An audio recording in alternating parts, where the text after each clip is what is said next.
మనందరికీ ప్రేమ కావాలి. కానీ మనం ప్రేమకు సరైన వ్యక్తిగా ఉన్నామా అనే ప్రశ్నని ఎప్పుడైనా మనం అడిగామా?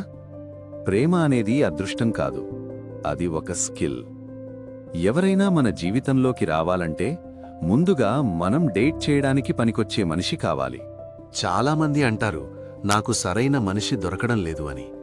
కానీ అసలు నిజమేంటంటే, మనమే ఎవరికీ సరైన వాళ్ళం కాకపోవచ్చు. డేటబుల్ అవడమంటే అందంగా ఉండటం కాదు, బాగా సంపాదించడం కాదు, పర్ఫెక్ట్ పర్సనాలిటీ ఉండటం కూడా కాదు. డేటబుల్ అవడమంటే మనతో ఉండటం సేఫ్గా, హాయిగా, నిజంగా అనిపించడం. ముందుగా మనం మనతోనే ఉండగలగాలి. ఎప్పుడూ ఎవరో కావాలి అనే ఖాళీతో ఉంటే ఆ ఖాళీని నింపడానికి వచ్చే ప్రేమ ఎక్కువ రోజులు నిలవదు. ఒంటరిగా ఉన్నప్పుడు కూడా మనకి జీవితం మీనింగ్ఫుల్గా అనిపించాలి. మనకు మనమే కంపెనీ ఇవ్వగలగాలి. అప్పుడు మాత్రమే ప్రేమ అదనంగా మారుతుంది, అవసరంగా కాదు. ఇంకో ముఖ్యమైన విషయం మన ఇమోషనల్ బ్యాగేజ్. మన గత గాయాలు, నిరాశలు, విరిగిన ఆశలు, ఇవన్నీ కొత్తగా మన జీవితంలోకి వచ్చే మనిషిపై వేస్తే వాళ్ళు మన ప్రేమను అనుభవించరు, మన భారాన్ని మోస్తూ ఉంటారు. ప్రేమలోకి వెళ్లే ముందు మన బాధని మనమే కొంచెం కొంచెంగా సర్దుకోవడం నేర్చుకోవాలి.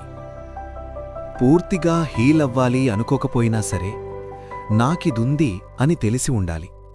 మనకు ఏది బాధ పెడుతుందో, ఏ మాట గాయపరుస్తుందో, ఏ పరిస్థితిలో మనం ఎక్కువగా రియాక్ట్ అవుతామో అవి మనకే స్పష్టంగా తెలిసి ఉండాలి. అదే కమ్యూనికేషన్.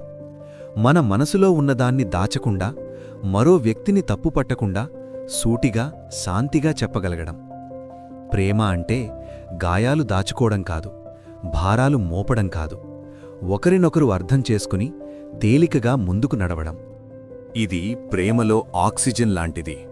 మనకు ఏం కావాలో చెప్పలేకపోతే, ఏం బాధిస్తుందో చెప్పలేకపోతే, ముందు నవ్వుతూ ఉండి తరువాత మౌనంగా మారితే ఆ ప్రేమ క్రమంగా దూరమవుతుంది. మన ఫీలింగ్స్ చెప్పడం బలహీనత కాదు, అది మెచ్యూరిటీ. అలాగే వినడం కూడా ఒక గొప్ప గుణం. వినడమంటే సమాధానమివ్వడానికి కాదు, అర్థం చేసుకోవడానికి. ఇంకో విషయం, బౌండరీస్. ఎవరినైనా ప్రేమిస్తున్నామని మన సెల్ఫ్ రెస్పెక్ట్ వదులుకోవాల్సిన అవసరం లేదు. అలాగే ప్రేమ పేరుతో ఇతరుల ఫ్రీడమ్ని కంట్రోల్ చేయడం కూడా కాదు. హెల్దీ బౌండరీస్ ఉన్న ప్రేమే చాలా రోజులు నిలుస్తుంది. మన జీవితానికి ఒక డైరెక్షన్ ఉండాలి, డ్రీమ్స్ ఉండాలి, ప్యాషన్ ఉండాలి. ప్రేమ అనేది రెండు ఖాళీ జీవితాలు కలిసి ఒకరినొకరు నింపుకోవడం కాదు, రెండు పూర్తయిన మనుషులు కలిసి జీవితాన్ని పంచుకోవడం. అందుకే మన జీవితాన్ని బిల్డ్ చేసుకోవాలి. మన విలువలు స్పష్టంగా ఉండాలి, మన తప్పులను ఒప్పుకునే ధైర్యం ఉండాలి. డేటబుల్ అవ్వడమంటే ఎవరైనా మనల్ని ఎంచుకోవడం కాదు, మనమే మనల్ని చూసుకుని నేను నాతో ఉండాలనుకుంటున్నానా అనే ప్రశ్నకి సంతోషంగా అవును అని చెప్పగలగడం. అలా ఉన్నప్పుడు ప్రేమే తలుపు తట్టి మన జీవితంలోకి నడుచుకుంటూ వస్తుంది. ప్రేమ దొరకడానికి ముందుగా ప్రేమించదగ్గ మనిషిగా మారడం నేర్చుకోండి.